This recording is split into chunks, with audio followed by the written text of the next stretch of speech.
Hello, this is Kevin here. In this quick video, we're going to show one of the first steps you need to do to create an IoT application, which is create a device type.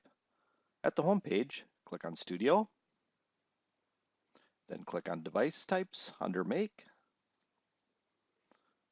click Add, and here we can go in and add our device type. The one that we're going to add here is a simple motion and temperature detector.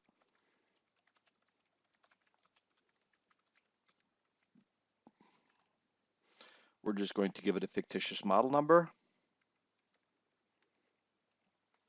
We'll leave the device configuration blank for now. We'll select that later. It's going to be made by IoT Devices Inc.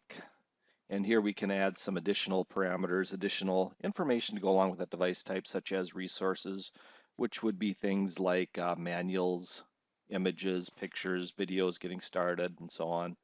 Bill of materials are the different types of parts that make up this particular device type, and then any associated equipment would be things to work on this device. So we'll click Save, and there we have it. We have our first device type.